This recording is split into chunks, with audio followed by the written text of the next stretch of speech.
प्राकृतिक भूगोल जर तुम्ही सर्च केलं तर ह्या प्राकृतिक भूगोलाच्या अंडर तुम्हाला खूप साऱ्या गोष्टी अभ्यासाव्या लागतात. तर ह्या प्राकृतिक भूगोलाच्या अंडर काय काय येतं?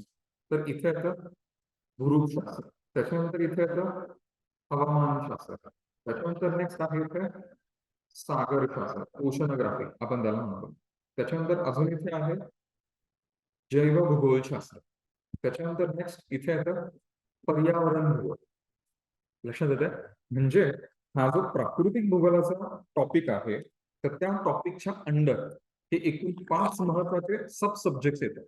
आणि हा खूप मोठा सेक्शन आहे. जॉग्राफीतला सगळ्यात मोठा सेक्शन कोणता असेल तर हा प्राकृतिक भूगोल असेल. ठीक आहे. आता हा थोडक्यात प्राकृतिक भूगोल म्हणजे काय? सी, पृथ्वीवरती जे काही प्राकृतिक वैशिष्ट्य आपल्याला दिसतात म्हणजे पर्वत आहेत, पठार आहेत, नद्या आहेत किंवा वेगवेगळी भूरूप आपल्याला दिसतात. म्हणजे नदीच्या काठी तुम्हाला वेगवेगळी गाळाची मैदानं दिसतात किंवा किनारी प्रदेशामध्ये वेगवेगळे किनारे तुम्हाला दिसतात किंवा पुळणं तुम्हाला दिसतात, चौपाट्या आपण त्यांना म्हणतो. लक्षात आलं? सो अशी वेगवेगळी भूरूपं आहेत. किंवा पृथ्वीवरती जर तुम्ही पाहिलं तर पाऊस पडतो. मग हा पाऊस का पडतो? तर त्याच्या वेगवेगळ्या थ्युरीज, सायक्लोन्स तयार होतात, आवर्त असतात. मग हे आवर्त काय आहेत? सो ही जे सगळे प्राकृतिक वैशिष्ट्य आहेत तर त्यांचा जो काही आपण अभ्यास करतो त्याला थोडक्यामध्ये आपण म्हणतो प्राकृतिक भूगोल.